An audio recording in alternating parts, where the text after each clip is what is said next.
Right, folks, Jamaican-born architect and public artist, Mrs. Nina Cooke John, has always been inspired by the creativity she witnessed in her homeland, which is Jamaica, and she zooms in now to share the inspiration behind the creation of her historic Harriet Tubman monument in New Jersey. And we'll talk about the importance of honoring freedom fighters. Welcome to Smile Jamaica. How are you? Thank you. I'm doing well. Happy to be with you this morning. Yeah, man, fantastic. I'm glad you're here with us. Bring me up to date. You're Jamaican born. When did you leave us and why? Well, I left after 1 year in sixth form because really for most of my high school years, I thought I was going to do medicine. And then sometime in sixth form, I said, no, actually, I want to do something more creative. Took a couple classes at Jamaica School of Art. At that time, there was no architecture program in Jamaica. So really, I only left because there wasn't a program then, and I knew I wanted to do architecture. What was the fascination with architecture? Why did you want to go there? You know, I'm not sure exactly. I don't think I met an architect. I think I really just wanted to design and build pretty houses, frankly. That's what I was thinking architecture was. That's what I thought the scope of it was before I left. And that's where you started, designing homes? I did for the last 20 or 25 years of my practice. I've been doing mostly residential architecture. After working for a few years with a much bigger firm that did cultural institutions, I did most of my time doing residential work. And then really in the last few years, I expanded into public art, which is where my love has always been, engaging people in public spaces. Yeah, for us, for those of us who don't know, so I'm building a home, why do I need an architect? And what do I ask you to do, and what do you tell me to do? Well, there are practical reasons that you need an architect, because most governmental agencies are going to require that you have some kind of technical plans, that you have details of how it's going to go together. There are lots of technical parts of architecture. We need to make sure it's not going to fall down, it's airtight. And then also in terms of just design inspirations or things that I might think about that you might not have dreamed about in terms of designs for your home. So you get both the technical expertise when you hire an architect, but you also get that creativity that you would not be expecting at all if you try to do it on your own. Yep, I'm reading that you have a license to operate, for want of a better word, in New York, New Jersey, and Connecticut. Only those states? And do you need a license for every single state? And if so, why? You need a license for every single state. In the United States, you can register with a central agency, which then can give you reciprocity. So let's say I know I have a project coming up in Michigan. Then I can reach out to the Michigan State Board. They reach to the central agency, get my records, and then what it really means is then I pay a kind of yearly licensing fee for the right to then practice architecture there. And if I don't get that licensing in Michigan and I try to practice architecture in Michigan, I can be fined. That's interesting, because you would think that architecture is architecture wherever you go. That's quite interesting. Are you licensed to operate in Jamaica?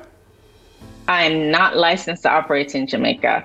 However, my brother, who's also an architect, we have collaborated on competitions that are based in Jamaica with local architects in Jamaica. So we do have a network of friends who are architects in Jamaica that we like to reach out to whenever we're doing work there. Tell me about the Harriet Tubman Monument. Congratulations again. And it replaced Christopher Columbus, didn't it?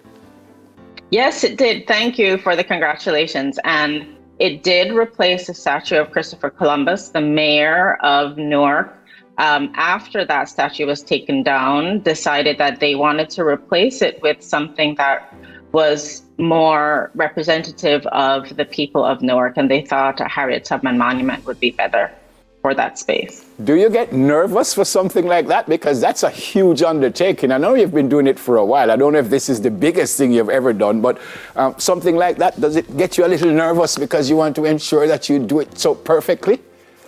I was a lot nervous. I noticed that the segment before was about stress. There was a lot of stress involved here, a lot of sleepless nights. Stress because, yes, it was a big deal. It's going to be a permanent public piece. that is going to be enjoyed by many people for a very long time. But also I wanted it creatively to be very engaging and a very different kind of monument. It's not, a central statue that's sitting in a square that you're walking around. But also there are lots of technical details. There are lots of different fabricators that are involved who are making different aspects. There's audio component. And it was really important to me that all these pieces were done really well. So over the course of 2 years, I can't even tell you how many meetings I sat in on, between the fabrication meetings, the meetings with historians, the meetings with, the audio people. So, and then coming up to it being unveiled, will it be, finished in time? Will all the details be? So a lot of stress, but I put a lot of work into making sure that the details would come together. I put a lot of work in engaging with the community on the workshops before. And so I think it really, really paid off in the end. Right. So it's beautiful. Are you given specifications before you do these things, or do you come up and say, I want it 10 feet high or 20 feet wide? And what about material and stuff? Does that come from you also? Or you just tell everybody, this is what I want, and they go do it?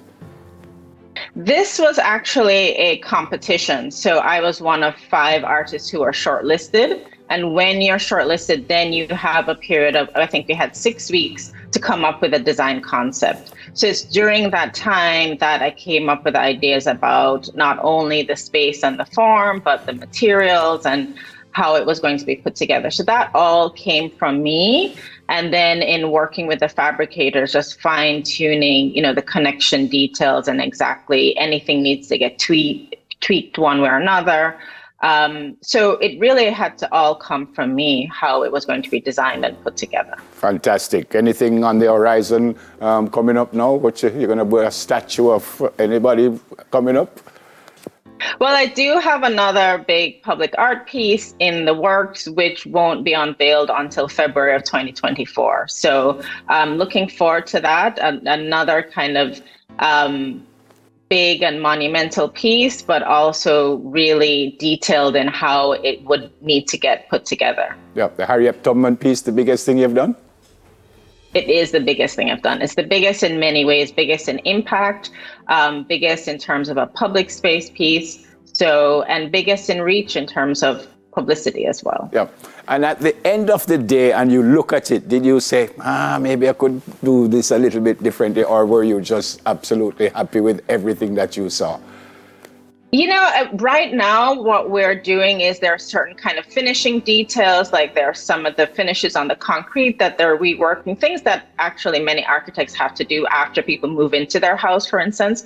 But really, I'm very, very happy with how it's turned out. I'm really happy with how people are engaging with it. I'm happy with the materials.